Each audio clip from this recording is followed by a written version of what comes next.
yes, they used everything. The fur, maybe to line the floor of a tent or for warmth.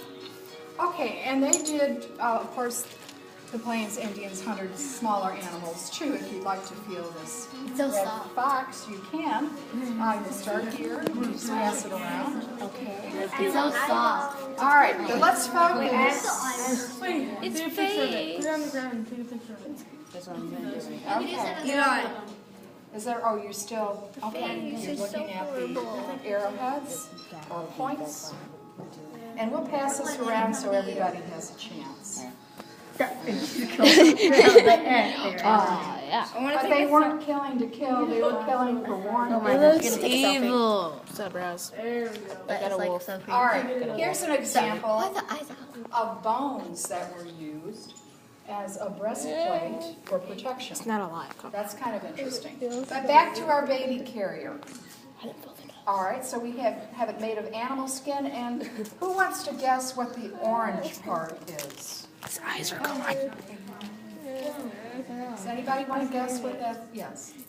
I guess juices. I'm sure they were used to dye it with. You might be surprised. I'm going to give you a hint right here. This is something you would never suspect. All right, can you see what this is? Whoa, gosh. It's a porcupine. Porcupine. Porcupine. The porcupine quills were used and dyed, as you said, this orange color. And how would they flatten out the quills of the porcupine? Any thoughts on that? There are some bizarre stories here. They mash them. That was one way, but the way they did it most of the time is really odd. The women would take the quills and pull them through their teeth until they were flat. The women's teeth looked horrible, okay? But, you know, they're trying to please everybody. And that they used them as decoration before they had other forms of decoration. All right. There's some other objects. Now, what are some of the items? Now, a lot of these items are quite native. If we look at this over here, it's, what do you think it's made of? Buffalo hide. Yes, exactly.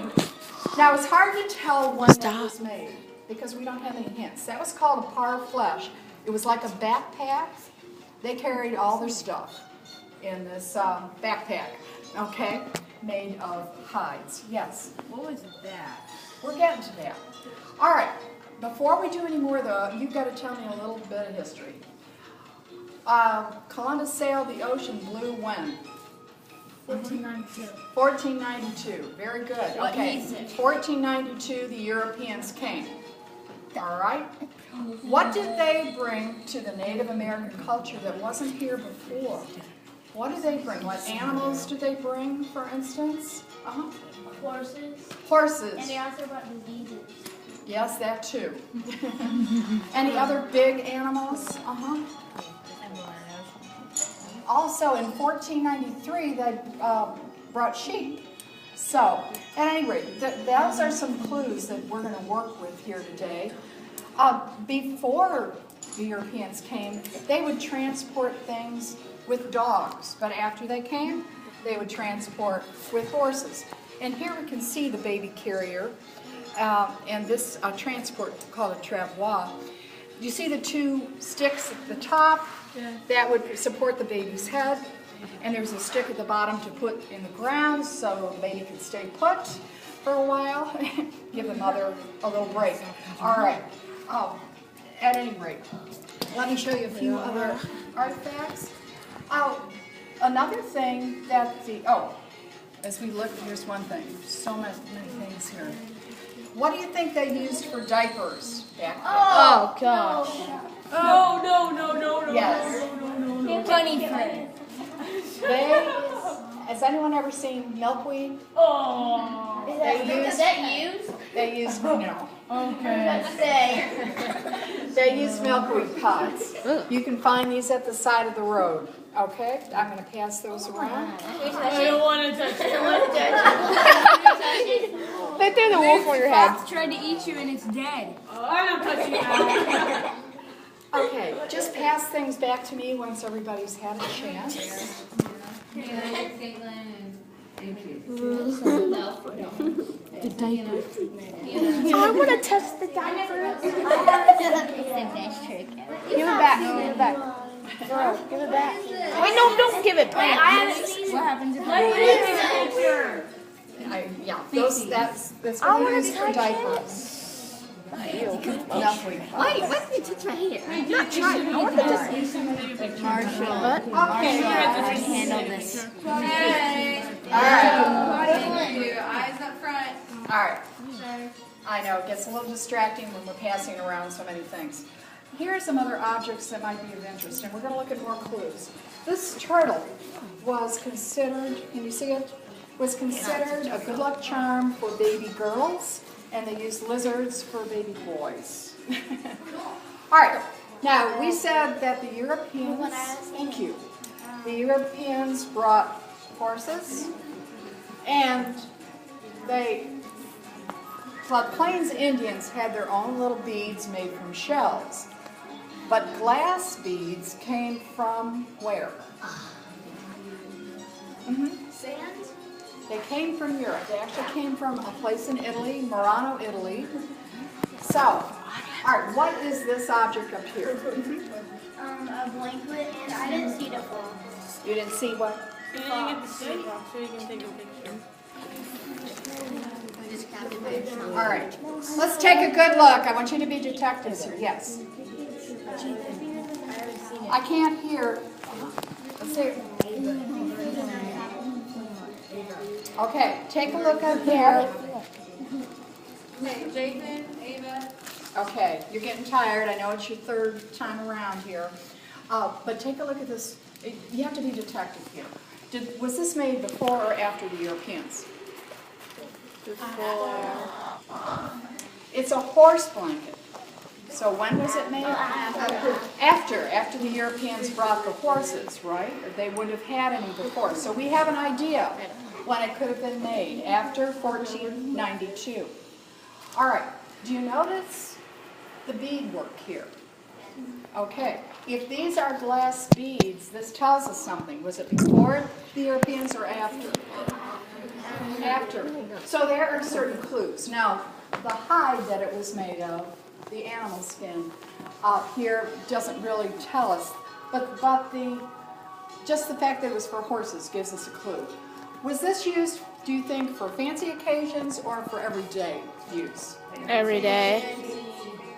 Does it look like it's been worn out? Does it look to be in pretty good shape? Yeah. So we can guess, here's another clue, that it was probably just used for fancy occasions, ceremonies, right? Now let's look at some of the other objects and you can tell me what the clues are. Here we've got some moccasins. And it tells us that this was made of buckskin with glass beads. So were these moccasins made before or after the Europeans? After. After, because of the glass beads, right. All right, look at this war shirt. Is that in pretty good shape? Think that was worn every day? No. Probably not. Wait, what is it made of? Buckskin. Okay. Yes, this is made of antelope skin, actually. Although, how would we know?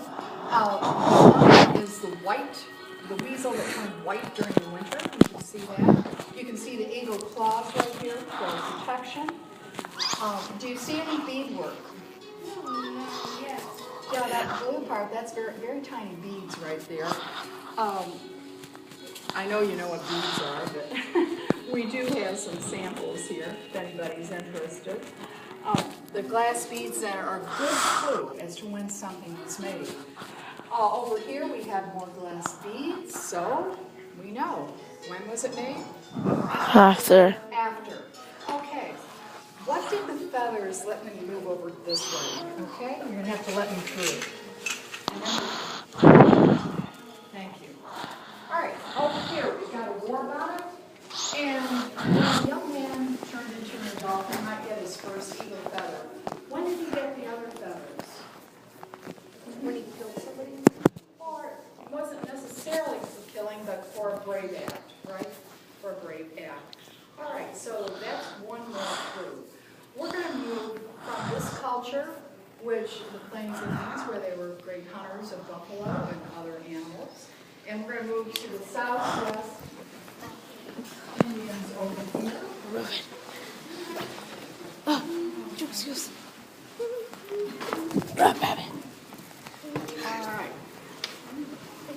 All right, got a question for you. Here is a Navajo rug, Really, Cooper? Navajo rug, made of wool. All right, so since it's made of wool, did it come before the Europeans or after? After. Very good, because sheep, right? Okay, so it came after. In fact, even the red part was called a red Bayeta wool from Spain that the Navajos used. Notice that the Navajo and Pueblo Indians loved weaving the spirits of the earth and sky into their baskets. Do you see any skin here, animal skin? No. No, we don't have as many large animals, do we? Why is that? Because down further, there weren't really any buffalo or stuff. It was more dry land. It was a very dry area. Unlike our climate, which can be really hot and humid in the summer, it's very, very dry. So things are preserved better, aren't they, when it's really dry. So we do see their clay, they worshipped their clay, their basket weaving, and they were weaving the spirits of the earth and sky. Now, they still were some animals in the canyon. What kind of animal do you see here? In this? Deer. Okay, so they would still see. Now, you have to be a real detective to figure out what this is. On that pottery, you see something. The big... Yeah, that was a bear claw on there. So you get some hints of other animals that they saw maybe occasionally. But of course they were really farmers more than hunters, right? And we can see this big acorn scoop up here. Sound yummy to eat acorns? Yeah. Kind of. Well, I don't eat acorns, but what they would do is they would boil the acorns to get, they crush them first. Then they boil the acorns to get rid of the acid, the bitter taste, and then make it into a mush. And they would eat that twice a day. Sounds amazing. Sounds good, right? Acorn mush. So it was a big staple, though, and we see some other hints in their culture. This they call the thunderbird. It's supposed to be a magical bird. What does it look like? Can you see? I'm right in your way. What does it look like to you? Eagle. An eagle. All right, how many of you studied Kachina dolls in the Pueblo Indians? What do you know about these dolls?